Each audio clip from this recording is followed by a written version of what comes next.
Yes, sir. Hello.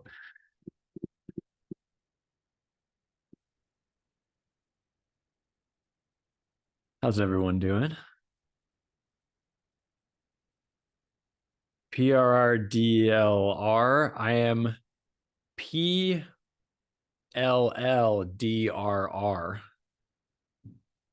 What are you?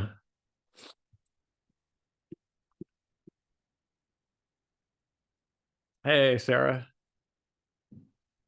I should bring Vanessa on here and we could talk about variable.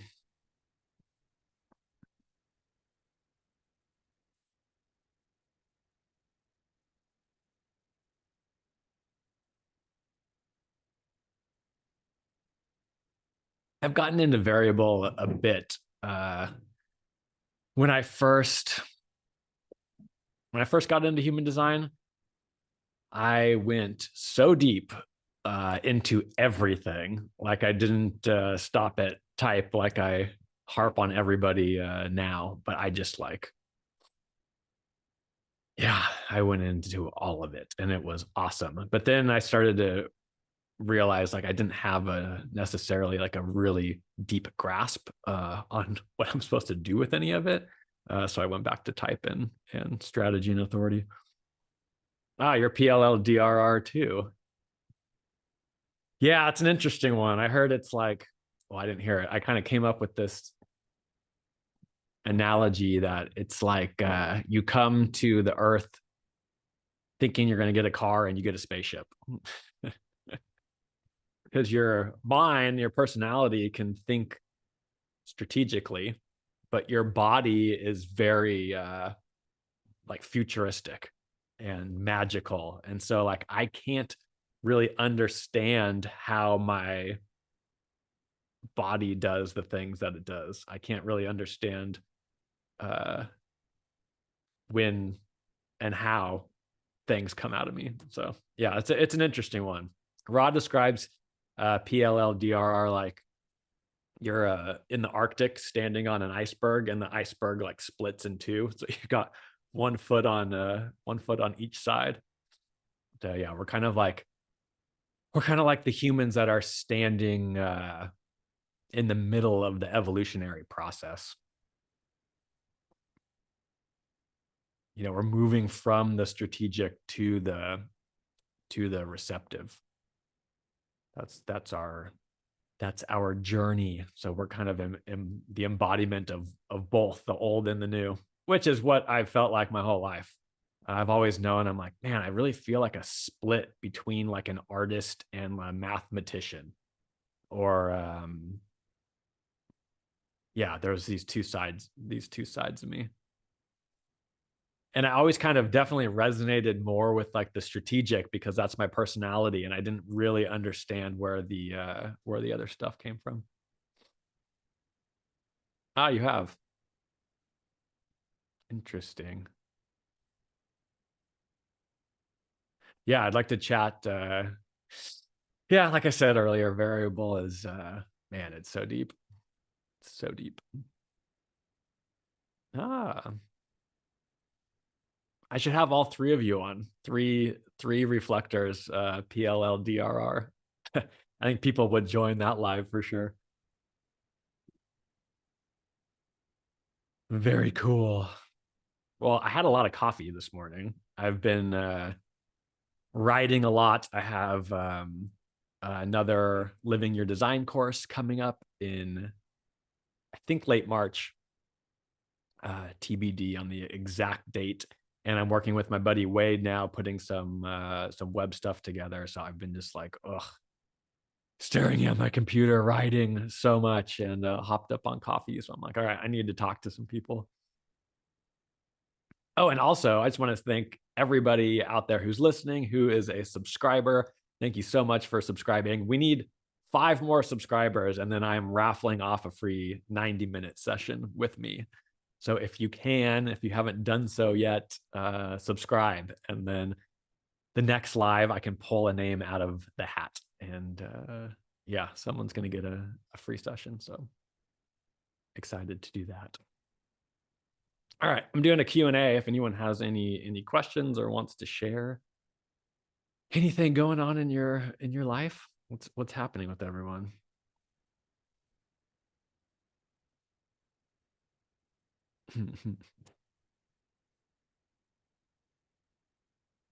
I'm also going to be going live, I think, every Wednesday from now on. Wednesday at noon, I think, is the day and time I'm going to pick. I'm going to try to give my spleen some structure and see what happens. Which I think Wednesday is a good day. I don't know. Honestly, the hardest thing for leading workshops and doing lives and all this stuff is just timing. Seems like whatever time you pick, especially having an audience that's all over the world. Um, I don't know when to like when people are available.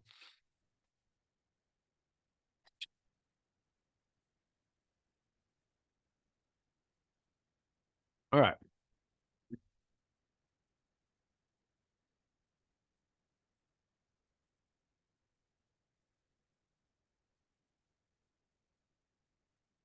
Hmm. All right. We got a question. As a projector, do you feel like people try to attach onto your energy? Hmm. Say more. Can you clarify that question a little bit? I have a few thoughts, but I want to hear a little bit more from you on that one.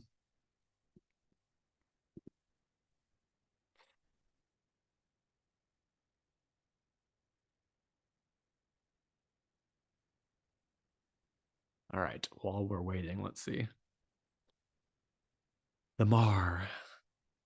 Have you noticed the themes of the nodal environment that changed a month or so ago? What happened? tell me tell me what the change was.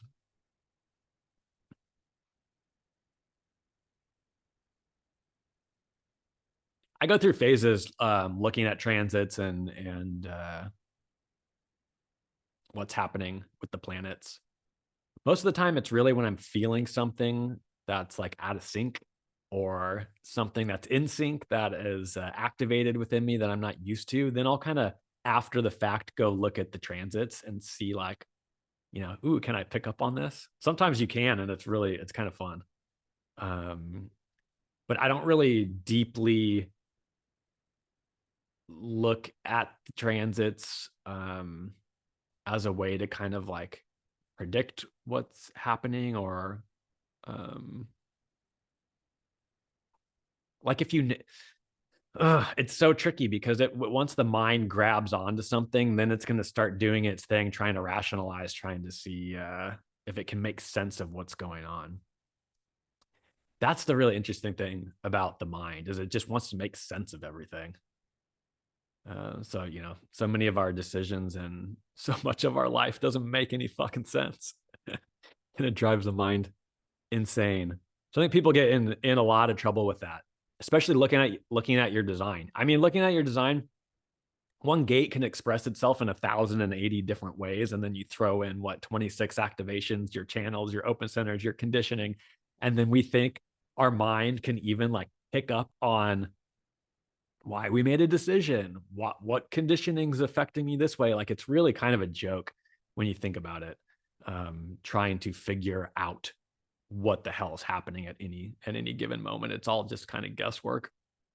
It's fun, don't get me wrong, it's super fun and it is interesting, and who knows, maybe we do get it right sometimes, but um, most likely not.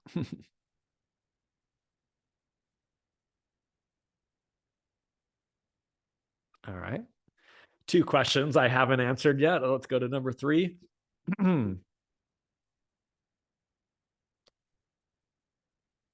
What is the difference between what a projector can feel with their open centers versus any other type, mainly generators? Um, Anytime you're comparing type, just go to the aura. We have a focused, projectors have a focused and penetrating aura that works one person at a time. So when I look at somebody and there's other people around, they get none of me. They don't get any of my attention. They can't really feel me until I, shift my gaze and start to look at somebody else. So when it comes to conditioning with other people, projectors take in other people's shit more deeply than any other type because we're so laser focused on just that one person. It's like a tractor beam, coming out of our forehead, and it's just like, being penetrated by the energy of the other person. The reason for that is we're here to guide them. So if we can feel them very deeply, if we can see them, better than anyone else, then it's really easy to guide that energy. We can kind of understand it more. But if the person isn't correct for you, and projectors, our number one thing is what our one-on-one relationships are like. That's everything for us because we're here to be conditioned. We're all here to be conditioned. We're not living a life alone. So our one-on-one relationships are so important. And if that other person is not correct for us, man, we take in some of that. We take in all their shit and just absorb it, and we're digesting it so deep. So that's why it's so important. Generators take in stuff too, but they have an open, enveloping type of aura, so they're not so laser focused the way that we are.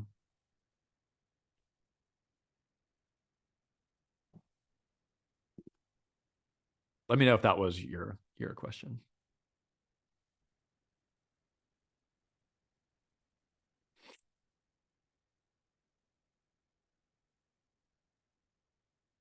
All right, back to the nodal environment question. Let's see what happened. We went from the 3242 to the 5157. I don't know. I'm going to go with my favorite answer that's been hard for me to even embody, which is I don't know, which is the best answer for me a lot of the time. With an open ajna, I don't know shit. If you have some thoughts and would like to share about the nodal environment and what you've experienced, I'd love to hear it.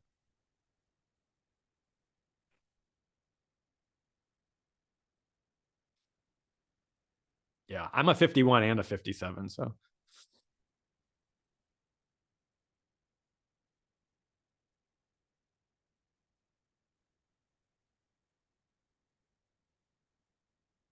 Okay, back to the projector, people attaching to projector energy question. She says, I'm experiencing where I'll meet people and they feel extra attracted, attached to me, and kind of feel like they try to take over. So I was just wondering if it was a projector thing. What do you mean they try to take over? Sorry, I'm having a hard time understanding this one. I mean, again, back to the projector aura. I always say I can either really freak someone out or make them really uncomfortable because they don't want to be seen. Or if they do want to be seen, then they can become very addicted and attracted to that energy. So it's kind of like goes both ways. So if that's what you're talking about, I completely understand what you're saying. And that's definitely a projector thing. Think about you're in a room with someone, there's like 1,000 people in the room, and then you go talk to them. They're all, they're like, oh my God, there's so many people here. And he's only looking at me, because I can't split my focus again. So projectors were so good at providing one-on-one, undivided, exquisite attention to people. So if they're in the mood to be seen and want attention, then it's like, yeah, give me a projector. Who else would you want in that moment? But also, if they're not open to being guided, that's the thing. A lot of people love projector attention and they have no intention of asking for guidance or wanting advice. Like they just want your attention. And so we can get into a lot of trouble if we connect with someone like that and they don't recognize us, they don't see us, they just want our attention so they can keep blabbing about whatever, or, you know, all projectors have been in situations where we're stuck talking to someone and we're like, this is so boring. They don't see me. All they care about is themselves. All they're doing is just wanting someone to listen to them. And that can be very draining as a projector, because we want to be recognized. We have to be recognized. So if someone's attached to you and you're not feeling recognized and you're not feeling seen or valued or appreciated, it's like, get away from that person. And yeah, they can try to keep you there because they want that they want the attention. Also, sometimes it's nice to, you know, if you know that, you know, if it's a family member or a partner or, you know, whatever, and for some reason in that moment it's like they're not interested in what I have to say, they're not interested in my advice, they don't need guidance, they just want my attention, they just want to feel seen. You know, projectors are really good at doing that too. um so kind of knowing when that opening is there and when it's not there is very helpful.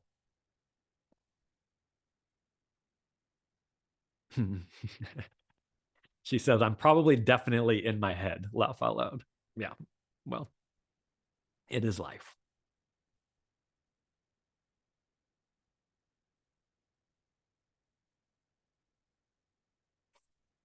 I don't think I'd really say projector auras are seductive. I think the fifth line is seductive. I think in the right context, it can be seductive. But the flip side of that is it can be very annoying. Projectors can be so off-putting when we try to initiate and people don't want to be seen. Um, yeah, so there's two sides of that story.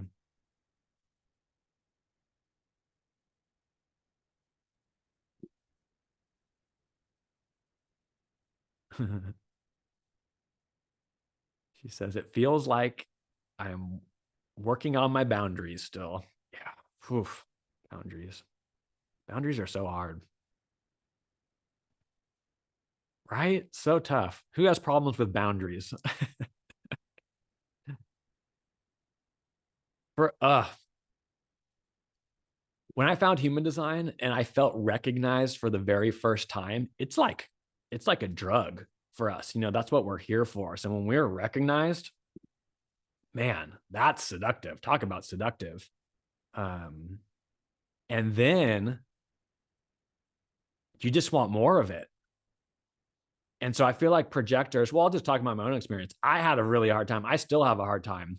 I'll give stuff away for free. Sometimes I give too much because I'm just addicted to, you know, being seen. So instead of putting up boundaries of like, hey, this is, you know, this is what I want, or this is how much I'm worth, or here's my value. I think a lot of projectors, when they get a taste of that recognition, they're like, I just want it from everybody. I don't care. I'll, you know, just give it to me. Um, and if we set boundaries, there's this fear of like people are going to leave, or, you know, people aren't going to be okay with my boundary, and then that recognition's going to be gone. So for me, like especially in the very beginning, there was such this high off of being seen that I just wanted it so much, and that kind of like it didn't help with my boundary setting.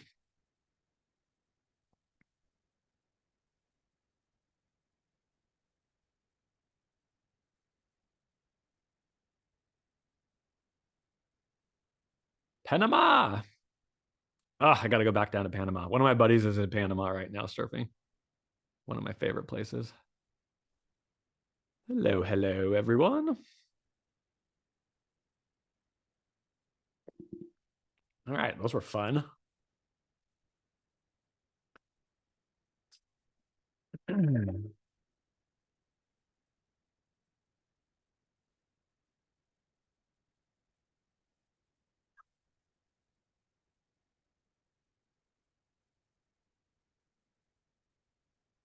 What else we got? It's like a projector day today. I kind of like that. Obviously.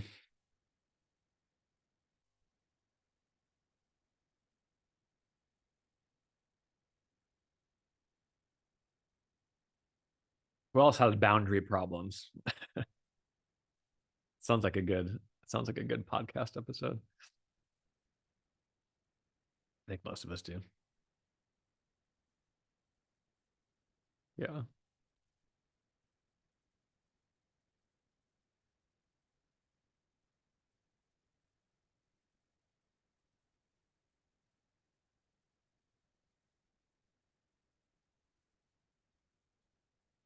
All right. Who's got another question? I wish there was a way you could put your chart up on the screen. That would be cool.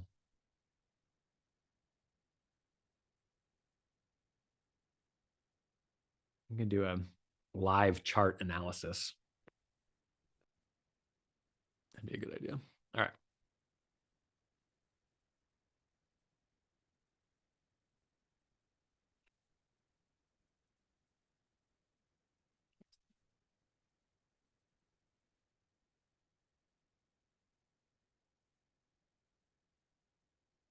I'm recording a podcast episode tomorrow with a good friend of mine, and we're going to be talking about what human design is and what human design isn't, because I think a lot of people don't know. Been seeing a lot of posts where I'm just like, oh, that's not human design. Oh, where did they get that information? It's just, there's some cringe-worthy stuff out there. So we're both 1-3s, and we're gonna have a fun time with our anarchist theme coming out, I think, in that episode. What's your favorite love gate? That's an interesting one. What's your favorite love gate? Jokingly, I'll say the 58. And seriously, I will say the 25.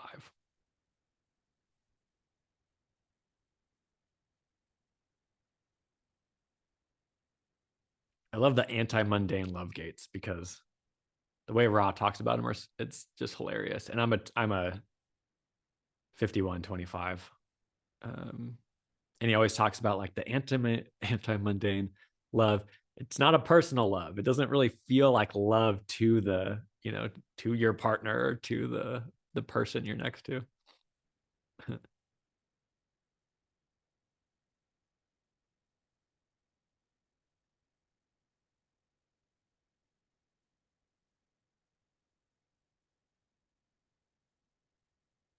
I'm a 58 also.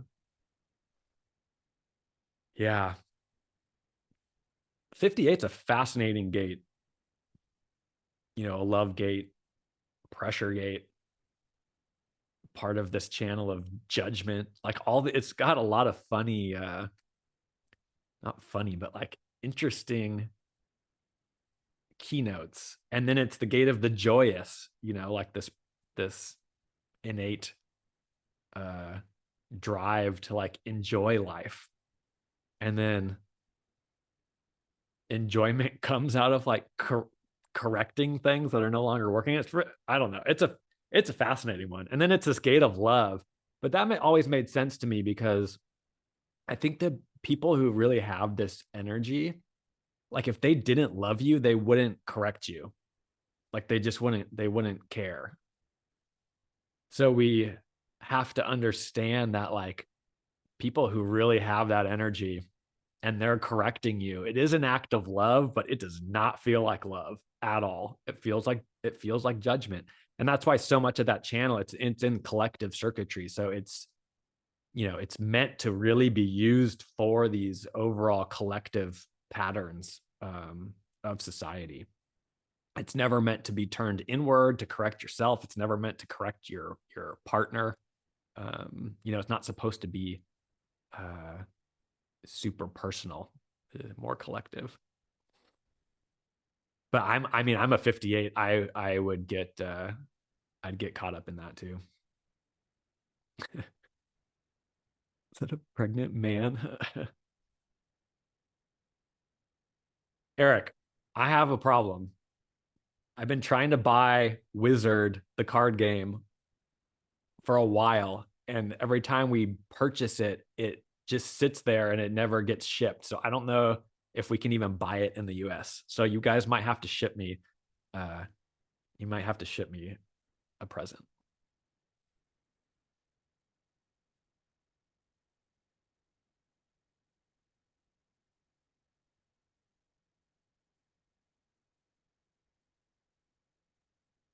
I'm a 6'2" profile. Any thoughts on that? Both my parents are 6'2s.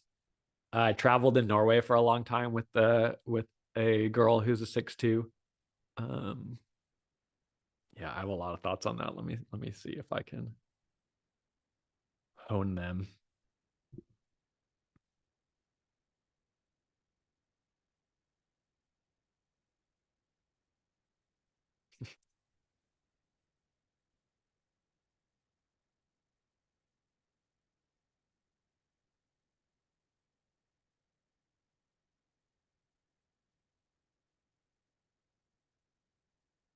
Hmm. Yeah.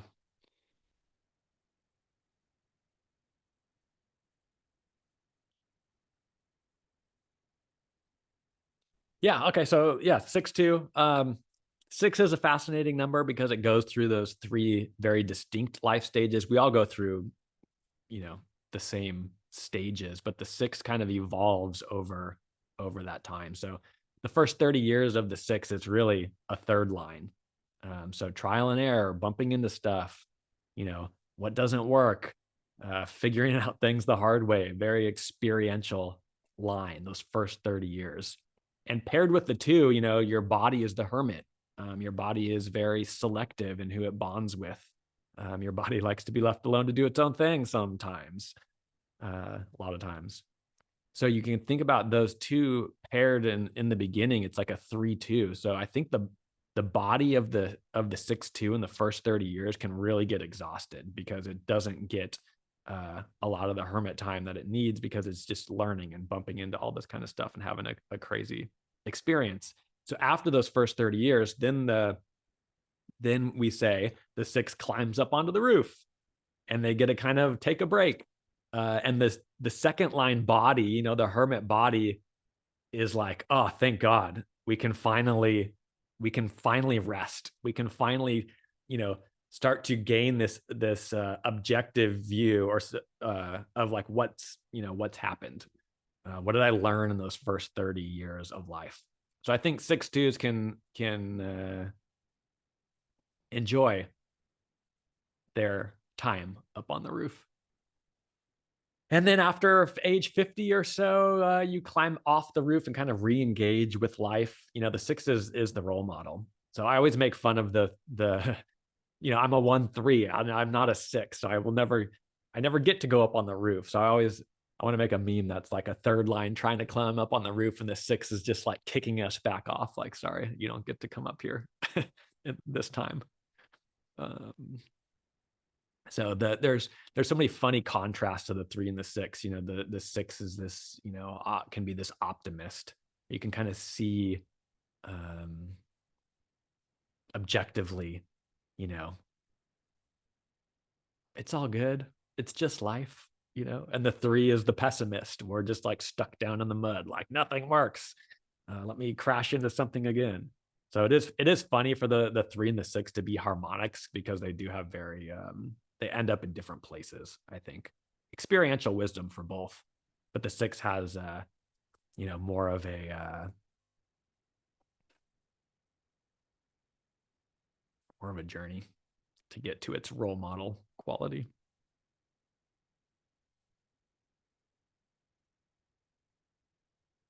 You're welcome. Yeah, Norway. Hey, Mar.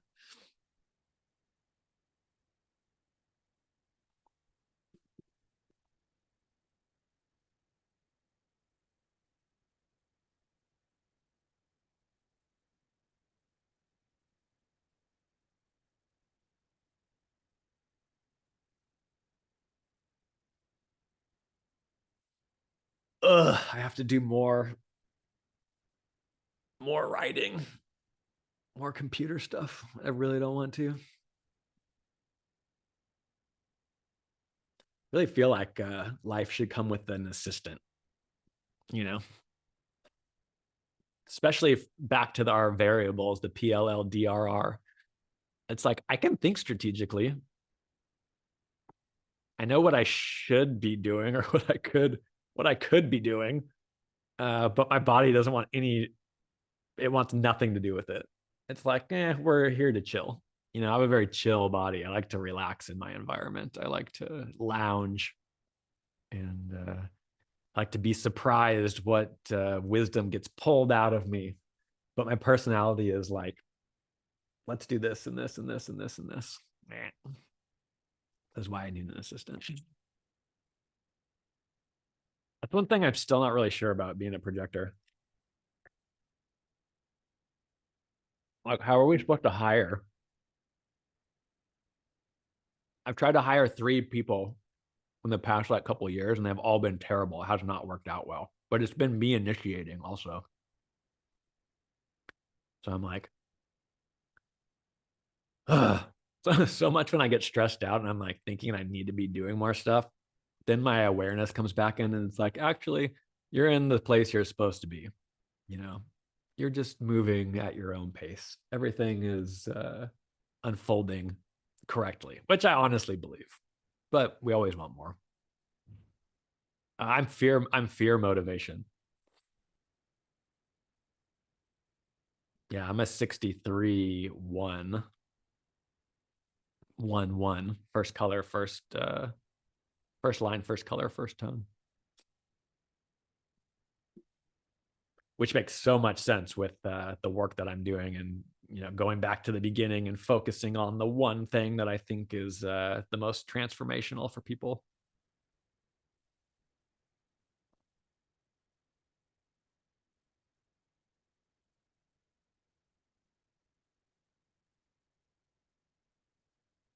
How do I experience my fear motivation?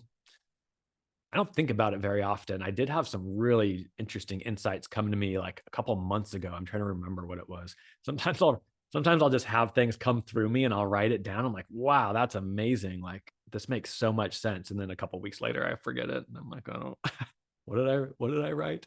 What was the awareness that I had? It just becomes embodied.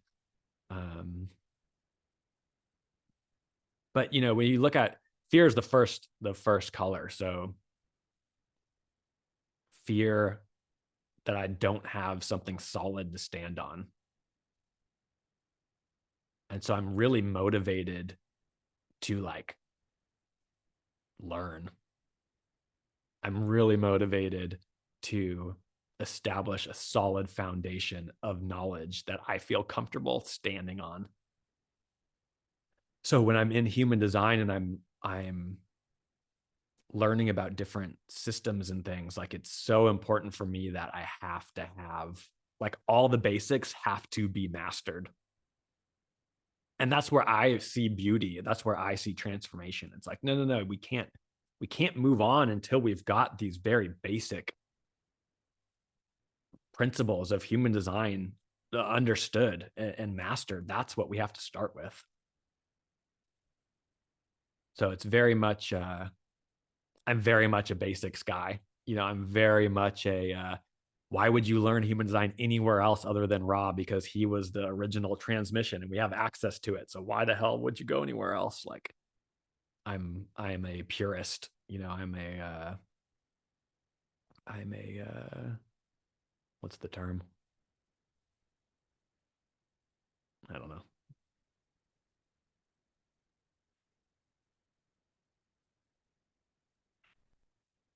Ooh, here's a good question.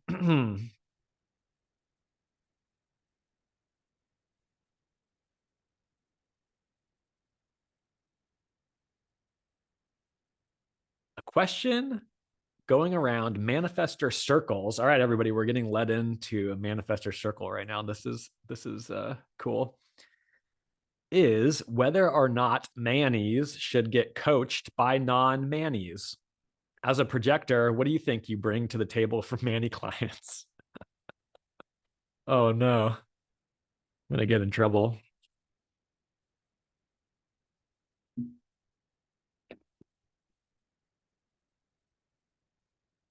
It's such a terrible question and such a stupid question. Sorry. Not saying anything about you, but I'm gonna go off. Uh I hate questions like this. This is not how you live your design. And my practice and clientele has been such a high majority manifestors. It's happened. I was scrolling through like 4 years of clients and teaching, and I was talking about manifestors like from day one. They were just showing up. I was like, oh, two back-to-back 2212 manifestors in like 2021. So like in my life, it's just what's resonating. It's who I'm attracting. It's who I'm manifesting into my life. Like there's, people just come together energetically. We don't ask. This is also like dating. I don't ask like, I don't look at someone's chart and then start to mentally decide who's right and who's wrong for me. That's like the opposite of human design, you know? Um, and it's such a dumb question because this is like living from the mind instead of let me live my strategy and authority and watch who shows up for me. And I've guided so many manifestors and had so many amazing interactions where I've learned a lot. But as a projector, I have to know how to guide manifestors correctly. So sorry, I went a little bit hard there, but I get so in the first community that really ever had an issue with me was the manifestor community. And that kind of, I understood it. I understand where it's coming from and what, we all have not self tendencies. But it just rubbed me the wrong way because we're here to guide. Projectors are here to guide. That's our fucking job. No one understands that. Everyone thinks they're guides, and we all have things to offer each other. We all have, and anytime two people come together, you can learn something. Your life can go in a different direction. You can become aware of something else. But it is our job, people. Projectors are here to be guides. No one gets that through their fucking heads, especially the other types. Like they don't get it. So, this just brings up so much bitterness in me because I'm trying to force it. I shouldn't care, but I do because I really enjoy my time with manifestors. I just fucking love them. I love their type. I feel like I so deeply see them and understand the resistance that they go through in this life. And I feel like I really can bring awareness. I don't even feel like it. I know I can because I've seen it happen in my life. It's been my experience. I've helped so many manifestors feel seen and understood and let go of all the conditioning that the world puts on them and the people that get in their way. So fucking, what are manifestors doing in manifestor groups anyways? You guys are all fucking manifestors. You're not supposed to be guiding each other. There's like a weird hierarchy thing that happens there. That's why I started leading manifestor groups, because I was like, this will be great because I'm not trying to impact them. I'm not here for impact. I can be an impartial third party to let them do the thing they need to do and let them be seen and let them interact with each other without someone trying to lead. Can't get into a manifestor group and have a leader. You're all independent leaders. To me, manifestor groups are so weird. If there's a hierarchy, I think it's so important for manifestors to be with other manifestors and to see each other. That can be extremely healing. But when one manifestor is trying to be this like higher guide to the other manifestors, it's just, to me, it's just off.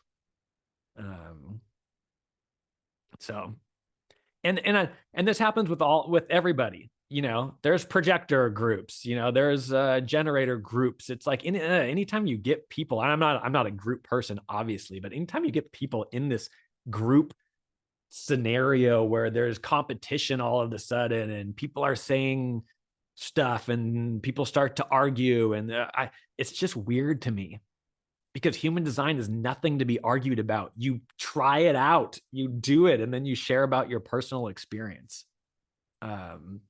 So this question should have, like, what is that? What who's even asking that? Like, it's such a mental, not self, stupid question.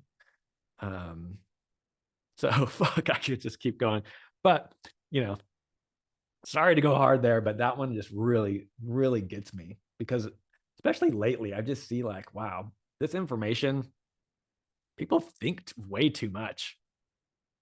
People think too much. That's our problem. I posted the other day about this quote from Ra that's like, intelligent people have such a hard time living the truth because they just want to study it, and they want to study that, and then they want to hypothetically think about this scenario. And it's like, intelligent people, we are really at a disadvantage to actually being able to live this information, to see what's available for ourselves when we actually practice what human design says. Because we're stuck in fucking groups with other intellectuals debating whether or not a manifestor should be guided by a projector, instead of like, hey, let me go find a projector to guide me and let's see what happens. Fuck. Sorry. God, I love manifestors so much. Your impact just like fires me up. It just lights me up. It gives me so much energy. I just love it.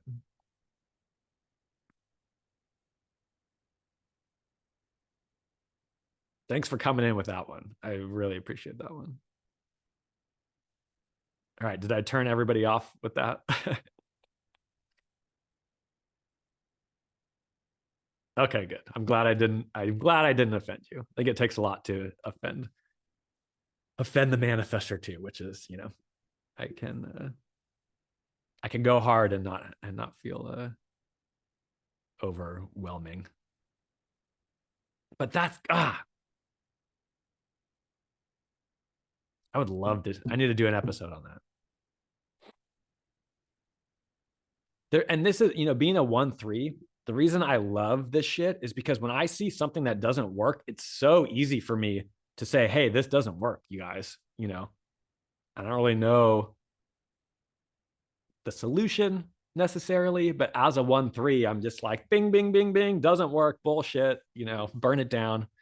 Let me go off. Let me get pessimistic. Let me get bitter. So fucking people. And some believe projectors help Mannies get the work done. Sure.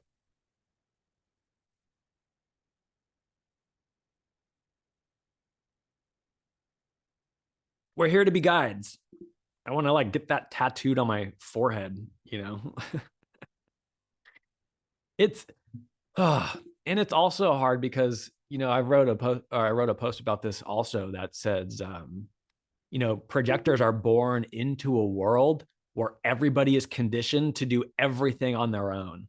And manifestors are the ones who they don't really necessarily need anybody. You can go initiate, you can steamroll people, you can do whatever the fuck you want. You don't really need any other types like the way the generator and the projector and the reflector do.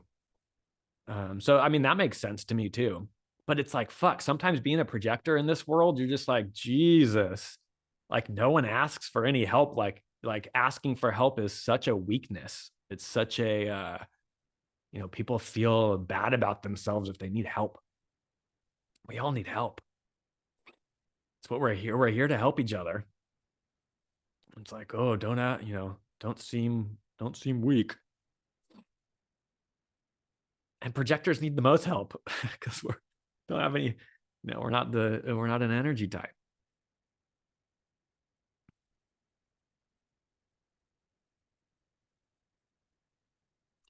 Yeah, we're all here to help each other. We're all here to help each other. Projectors just do it in a very unique way, and it's such part of our purpose. if projectors not guiding someone or helping somebody, not feeling seen or not feeling recognized, it's like, okay, well, then what are we supposed to do? Sit on the couch, watch another show, hang out. You know, we're not out there getting fired up and satisfied from, you know, expending our sacral energy. It doesn't do it for us. We need somebody. We need to mold some other person's energy. We need to help people. That's what we're here for. So helping a manifestor, first of all, the invitation feels like you feel valued. You feel like, wow, this powerful creature who doesn't need anybody is open to me taking a look at them and offering guidance. It's really, it's special, you know? And I think, also think about this. Manifestors are here for impact. So you get a manifestors in a group, they're all kind of trying to impact each other. You know, I don't know how much listening's really going on, and that probably doesn't matter, but they're impacting each other. It's like, who's impacting who? Because the projector doesn't really give a shit about impact. That's not what we're here for. I feel like we're really the type that wants to get to know you.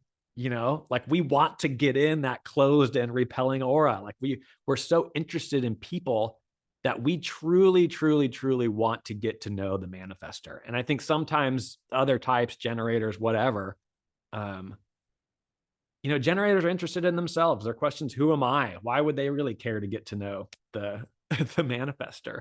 You know, projectors are such weirdos because we're just like, we just want to know everybody. So when you get a projector and a manifestor together, I think it's a beautiful relationship because number one, we honestly care. We really want to see you.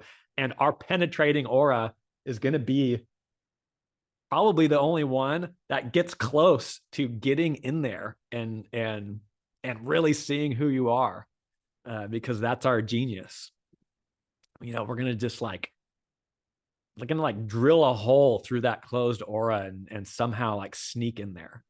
Whereas like a generator can envelop a manifestor, but it's like a fold. Like it never, like the generator can't pull it in. The manifestor is protected. It's like, yeah, good luck. You can try all you want, but you're not getting in here.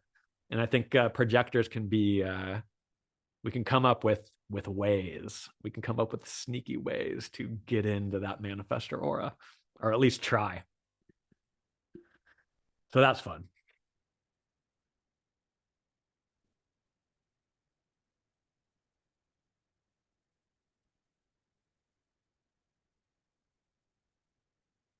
So funny how my life's worked out. Ra always says, like, if you want to really, if you want to make a living with human design and you can't do it off generators, then there's something wrong with you. And it's so funny because my career has not been off of generators so far. It's been off of manifestors and projectors. I've worked with a ton of generators, don't get me wrong. But for some reason, there's just this resonance. I think it could be the 2551. I have friends who have the 2551 who've had similar experiences. All right. Let's go to a next question. Ooh, that one fired me up. All right. Hey, Christine, how are you? Good to see you. Have you explored the shadow charts much yet? I don't. What is that? Do I want to know?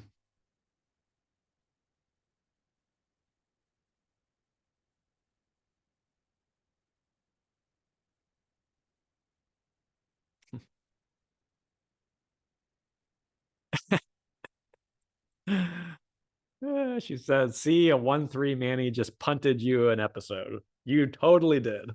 This is the impact. If there was one thing I could really wish for manifestors, it would be for them to really be able to see their impact.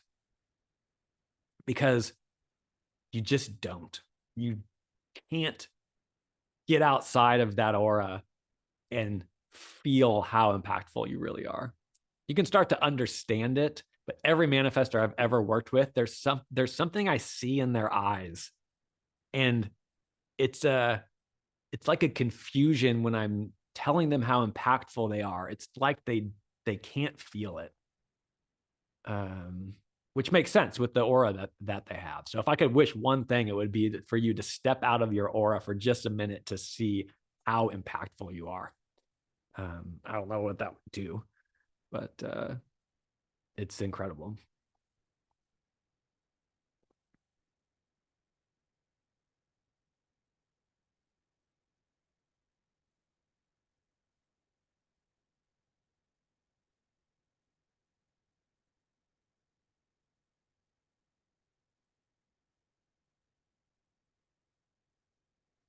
All right, Christine then asks, how do you get out of a funk as a 5-2 projector who spends too much time in Hobbit mode?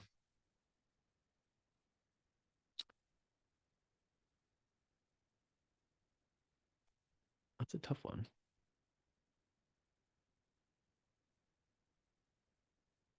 I have your chart. I can't picture it in my head. I'm gonna have to see your chart more deeply. How to get out of a funk?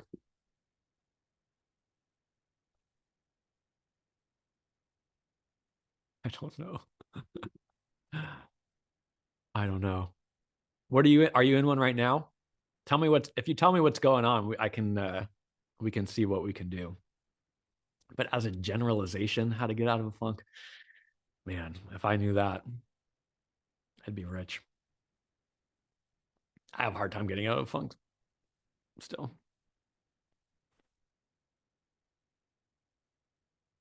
What's going on in your life? What are you going through? If you want to share.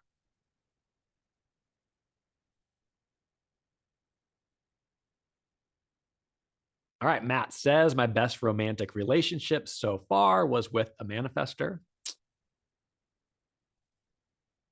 Me too.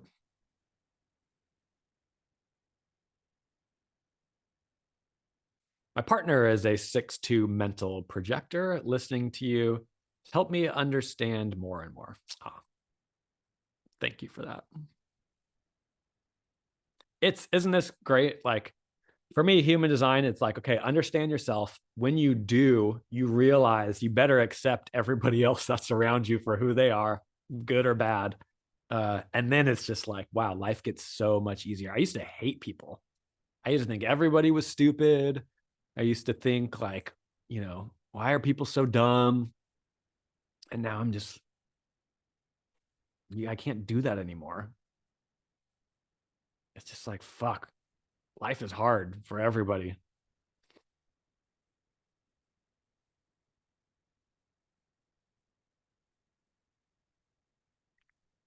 Okay, back to that shadow chart question. Basically, the not self themes more in depth. Yeah, that's pretty much what I teach, Christine. I am a huge advocate for the not self. That's where my transformation came from. Human design shows us who we are, but more importantly, it shows us who we're not, because that's where our conditioning is. That's where that's where we get in our own way. So for me, human design was like, here's a way to get the fuck out of your own way. And I'm like, this is great, because I've been so hard on myself. I was my own worst enemy. So yeah, when I do sessions with people, if you want someone to tell you how awesome you are, go find someone else. I'll say it, I'll show it to you, but we're not spending 5% of the reading on going through your gates and channels, because you can go read about that. That's not for me I don't even know how that will express in you. That's who you are. That's your frequency. That's going to come out of you and just naturally emerge. And then you're going to teach people about it. But I don't care about that. I want to know, where are you getting in your way? Where are you conditioned? How can we decondition? What open center are you stuck in? All those themes are the ones that are transformative. Yeah, one of my first readings, they went through all my gates and all my channels and just told me about them. And like looking back, I'm like, it was a huge waste of time. Like I could have read all of this in a book. It didn't do anything for me.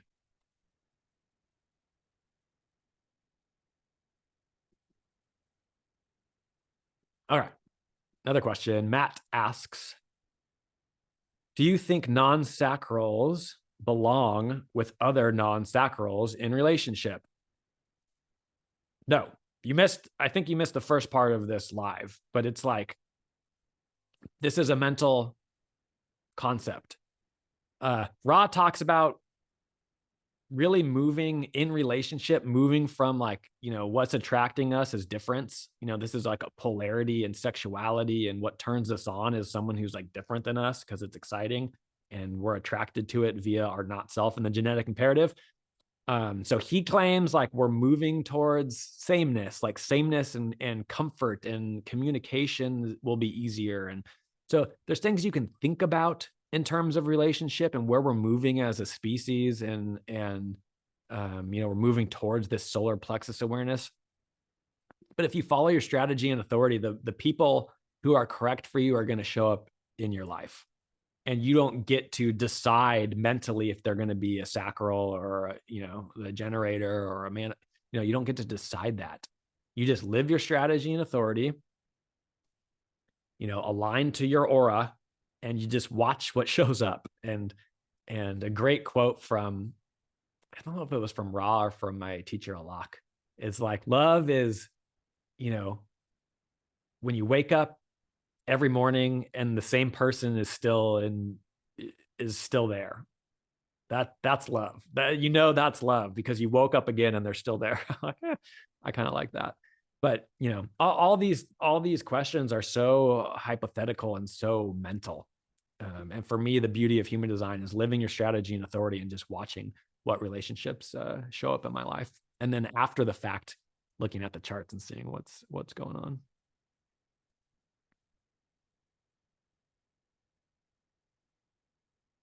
All right, let's get back to Christine. She says, strategy and authority require me to be out in the world, but following all my interests are leading me more away from people. So invitations aren't coming at all. Splenic projector. Okay. So first of all, with your profile, know that you're not just the hermit. You're both. You're the heretic as well. You're the savior as well. And our profile really shows how opportunities are going to come to us. So just know, with that profile, first of all, the two is so selective. You're not going to be for everybody. So a lot of times I think projectors think, or we just want so many invitations when really like we're waiting for the right invitation, like the perfect invitation. So you're really as a two, are you a 5'2" or a 2'5"? Waiting for the correct one, the one that's, the person's really, really going to see you. So why aren't invitations coming? I always ask projectors, do you have a place where you can be seen? If you're in hermit mode and you're, in your house or you're binging your shows or whatever, why would there be invitations there? It can't really happen. No, I get it might. But for me, it's like focusing on what you love will lead to invitations, hands down. But then getting creative of like, where can I be seen doing the things that I love? And this is why I love social media for projectors. I love websites. I love podcasts. I love, anywhere where you can just be seen, not selling or begging for invitations or even wanting necessarily, but it's just like, where can people see me doing my thing? The joke with the two is like, you're on the ground floor of the house. You think no one can see you, but the blinds are wide open. Everybody's looking in anyways. So as this two, you might not even be aware of the fact that other people are looking at you. Other people can see your gifts a lot of the time better than you can, or they can see how amazing you are at certain things, and you think they're, that just comes natural to me.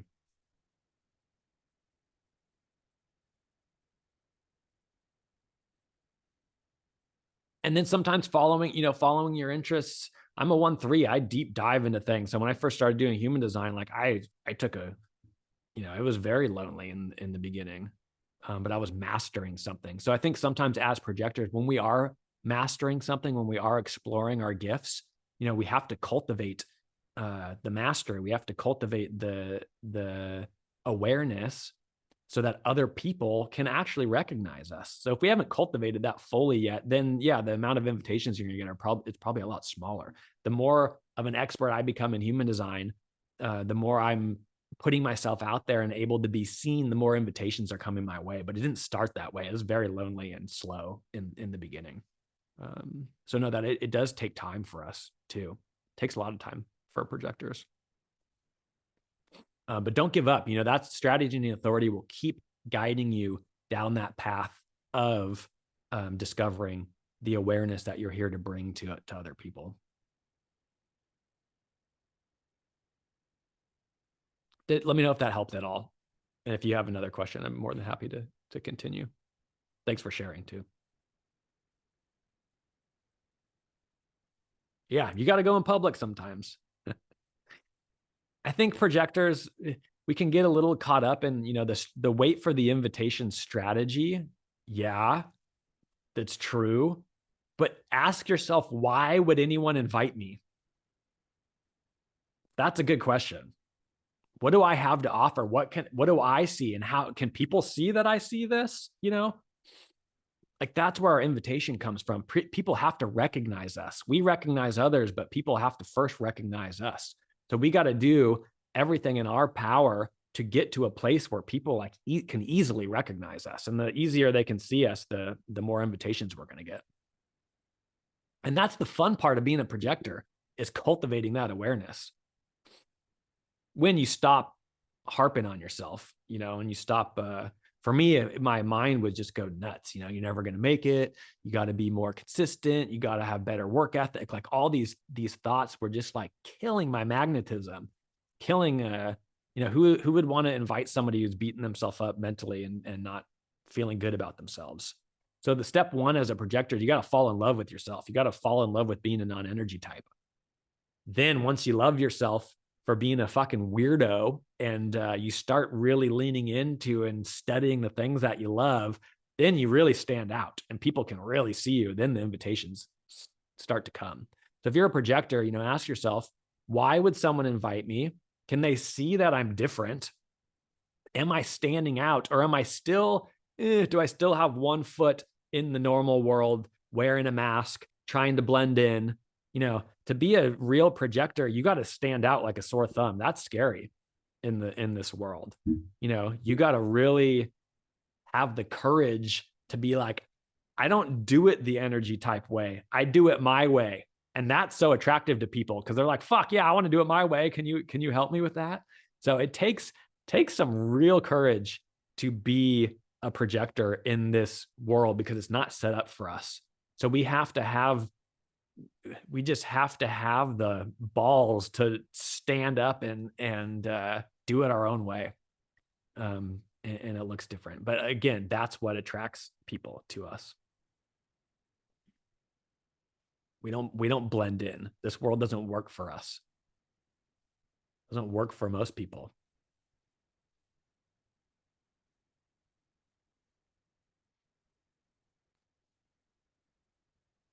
All right, Christine asks, so I need to find interests that involve people because all my natural stuff isn't working. What do you mean it's not working? There's a couple things I would say there. Are you wanting everything now? Sometimes we want things to happen way too fast because we're so conditioned for this instant gratification, and it just takes a long time as a projector to kind of cultivate these gifts to be seen, like I was just saying. If you love it, if you really love it, stick with it. That's what people are going to recognize in you. Just go for the thing that you love. I never wanted to do human design. I say this all the time. Never, ever wanted to give a reading, nothing. But I just fucking love it. I could do it all day long. So I stuck with it. And I started sharing about it, and now boom, it turned into stuff, and I can get recognized all the time. I got to work on my boundaries, like we were talking about earlier. But if you really, really love it, don't give up on it. Keep going with it. It will come. It doesn't happen overnight for projectors. It takes a long time. You know, Ross says it takes 7 years to fully decondition. So don't doubt yourself because they're not coming. It's actually the wanting and the forcing of recognition that's actually killing our magnetism. So sometimes in the beginning, you know, we gotta take a step away from people. We gotta take a step away from life just to catch our breath, realign, do the things we love, and then kind of be reborn as a projector who's gonna attract a lot of attention and a lot of invitations.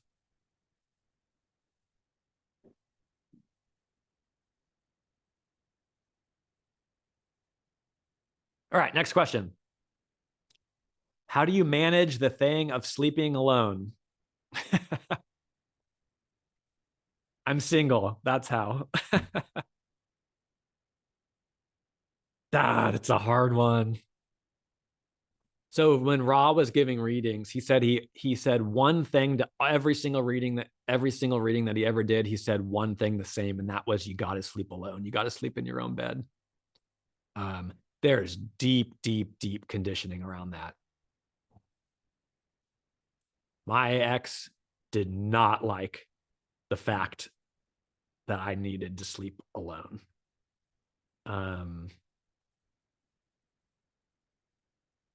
It's just going to be different for everybody. I honestly think so much of it is a mental construct or a deep conditioning of like primal times where you needed to like protect your lover, or she was going to, you know, whatever. And it also depends on the other thing you got to realize is like the non-energy type sleeping with the energy type, the non-emotional sleeping with the emotional. One person typically has it worse sleeping together than the other person does. So one person's like, you know, the emotional manifesting generator, like, yeah, we can sleep together. And then you have a completely open projector who is like soaking all of that up every night. You know, that's not really fair, because the emotional MG is going to have a way easier time feeling like themselves when they wake up in the morning than the super open projector is. Because, you know, one person is going to be pulling in certain centers and the other person is going to be pulling in other centers. So it really depends on the configuration of the partnership, who's going to have probably a worse time. But to me, it just makes sense. If you're sleeping together every night when we're unconscious and now we're just like molding into each other because our open centers are taking in the defined centers of our partner, then you just kind of turn into the other person. Then you wake up in the morning, you're not your authentic self. Now you're kind of this thing, you know, now you're like kind of losing yourself in the other. So to me, it's kind of a beautiful thing to think about sleeping alone. Then when you wake up in the morning, you meet each other as yourselves and you continue a partnership where you're empowering each other to be an individual and you're doing it together. You know, you're supporting each other in that. So most of the stuff, especially in my last relationship, I think one of the reasons why it didn't work out, she told me eventually, like, you know, I want someone I can sleep with every night. And I'm like, that's not me. You know, I can't do it. I feel so much better when I sleep alone. I'm so much more refreshed in the morning. And she was an emotional manifestor. So, you know, there was a bit of a mismatch there, and who was most likely going to be feeling the energy throughout the night. But it's up to you, you know, and I'm not a like a hard line on anything. What's the word I'm trying to use? Like, I don't drink, but I don't say I'm sober, because maybe one time in a blue moon, I want to have a glass of wine. You know, I'm never like a hard line kind of guy. So I'm not going to say I'm never going to sleep in the same bed as my partner or as another person. You know, I just do it. It's strategy and authority again. It's always back to strategy and authority. Of, if this isn't feeling good for me, then it's going to be easy for me to say, hey, sorry, I need to sleep alone tonight, because, hey, it doesn't feel good for me. And if my partner doesn't care that it's not feeling good, then that's a different conversation, but that is hard. It is hard to say. And it's even hard for me to say in readings, to tell a couple, hey, you guys should sleep in separate beds. It's like, ooh, I don't know what the dynamics are there. That's a tricky one. That's a tricky one. But from my personal experience being an extremely open projector, I have 6 open centers. Gosh, I feel like I have so much more to contribute to a relationship when I sleep alone and wake up feeling refreshed as myself. Chloe. Hello.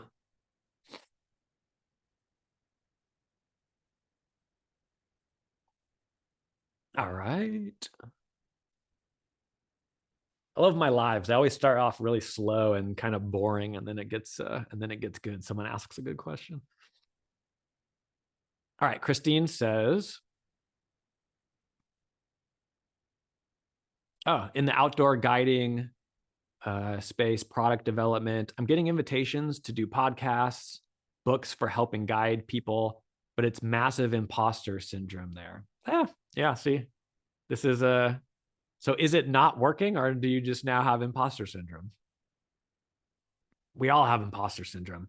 I was listening to a podcast the other day, and they were talking about how like Einstein had an imposter syndrome, and they went back through all these Nobel Prize winning scientists and physicists and just like brilliant people, and they all had the same thing in common. They had an imposter syndrome.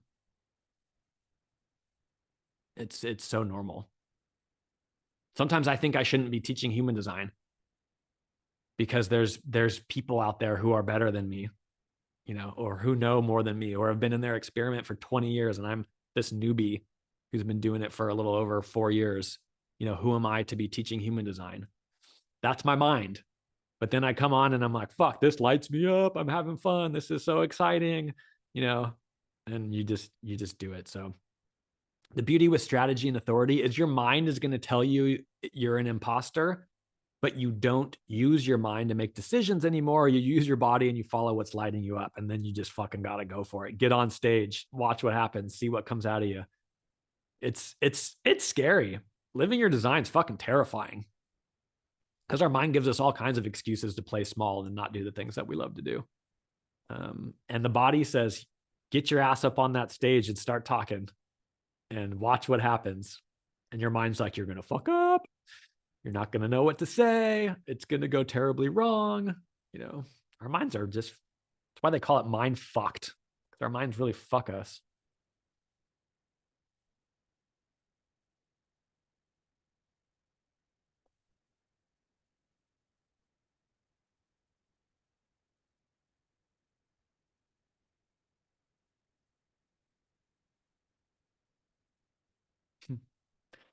Chloe says, recently figured out why people say keep your dog out. Oh, sorry, Russ. I let my dog sleep with me. Kevin kicks me all night. Kevin is the dog. Oh, well, yes. Yeah. Russ used to keep me up. God. And you can do your design of your dog. You know that. And some dogs are generators. And if you're not a generator and you have a generator dog and the dog's sleeping in bed with you all night, hey, we condition each other. But again, there's something who I'm like, I would still let Russell sleep with me. That's for sure. This is human design, guys. There's no rules. Do what you want. Live life the way you want. This is just a system to help you, to really give you permission that when something feels off, to set the boundary. When something feels good, to fucking do it. Even if you can't rationalize it or make it make sense. Like human design is really just a permission slip to follow the guidance of your body, which leads us down the road of fulfilling our purpose and finding success and satisfaction and peace and surprise. That's all this is. So there's not, I wouldn't tell someone you better sleep in separate beds or else you're, whatever. No, do whatever the hell you want. But typically one person is really wanting to sleep alone and they feel very bad to ever say that to their partner. So they don't, and then they're stuck not feeling good forever. That can cause all kinds of problems in our relationships. You got to be 100% authentic with each other. That's it. If you're 100% authentic, express yourself and communicate, You don't need anything else. If you lie to each other, hide stuff from each other, then it's like that can't last very long. Or it can, you're just gonna be miserable.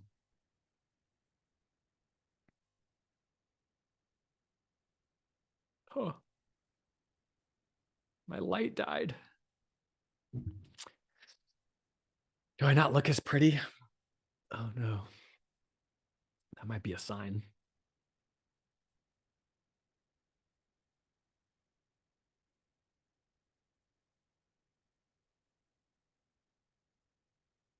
Yeah. Thank you, Christine, for all your questions and for being vulnerable and sharing what's going on. Appreciate that.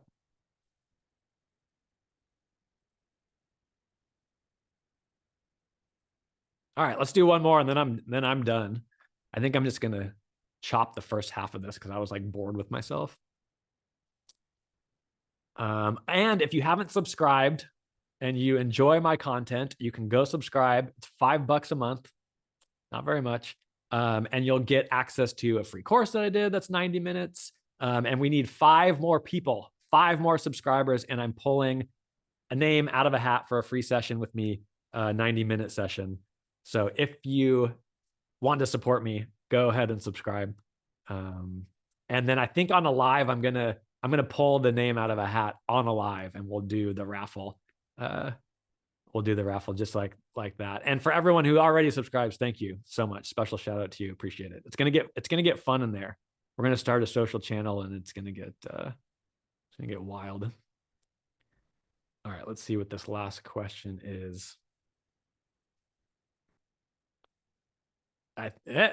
She said she's winning it. Let's see what happens. She might have just manifested it.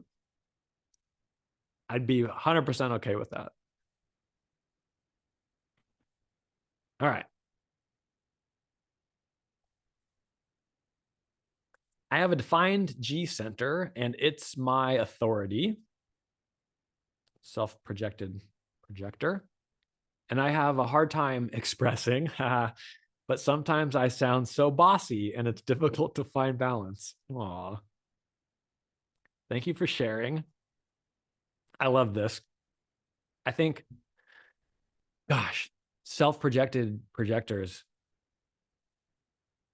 such a beautiful design to have. They're all beautiful, but there's something that really gets me about the self-projected projector because it's your identity, your identity center, love, connected to your throat, expression. So you're really here to consistently just express yourself, which is like such a cliche. But like you were saying, these are like the most terrified people I come across are self-projected projectors when you're living in your conditioning, because when we're really being ourselves, it's scary if someone rejects us. They're rejecting us. You know, there's no shield we put up. Like, this is my authentic self, and someone doesn't like it. Ugh, that hurts, you know? So if that's your authority, if that's what you're really here for, you got to get comfortable just opening up your mouth and watching what comes out. And you're not supposed to know what comes out. It's just supposed to happen. And I can really tell, like, everybody could tell the difference between a G projector speaking authentically and spontaneously of their truth and their love and their identity versus a G projector mentally constructing something and then like trying to sound the way they want or the way they think they should. It's like, come on. It's such a stark difference. So I always recommend to my G projectors, get on stories and just start talking and watch what comes out of your mouth. You know, just press record and just let it fly. Like, you gotta just open up the throat and just watch what comes out. You know, you'll be surprised yourself that that's how you love yourself. There's only one way to really love yourself, and that's to let out of your throat an authentic, unapologetic expression of who you are. Your frequency manifested. We're all here to manifest. We're all here to generate. We're all here to be a full, holistic human being. Everything's flowing towards the throat in human design. The throat is the pressure release valve. So all roads lead to the throat. So what does that say? We're all here to express ourselves. And as a self-projected projector, yeah, it's what you're here to do. And it can be very scary. So if you sound bossy, good. Be more bossy. It may be your whole purpose to be bossy. That could be your whole thing. People can fall in love with your bossiness. You know, we mentally construct what we think is right and what we think is wrong, what we think people are going to want. And that's the biggest mistake you can make is, okay, what do people want from me? Okay, now let me tailor my business to fill the needs of those other people. It's like, what? Who came up with that shit? No, it's I'm going to authentically be myself. And the people who vibe with me, the people who resonate with me are going to find me. And I'm going to, through expressing myself, make a contribution to those people, make a contribution to humanity.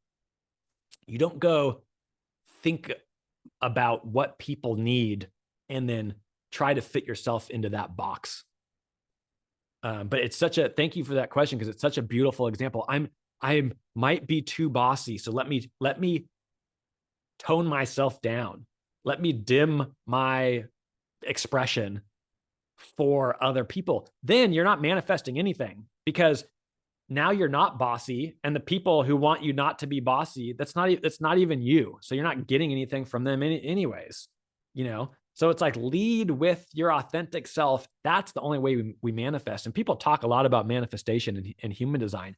The only way you really manifest what's correct for you in this life is just to be yourself. And you look at your unique design, we all manifest extremely differently.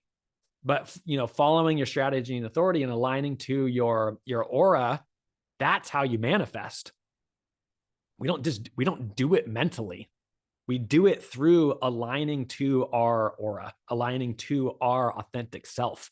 Then that resonance, and this is what the G Center is all about. It's this vibe, you know, it's like, what do you resonate with? This is your direction. You know, this is what hooks us in to be able to navigate as ourselves. So if you're not living authentically as a G projector, you are not going to be manifesting the correct people in your life. You're not going to be manifesting the things that are really meant to bring success to you and to bring recognition to you.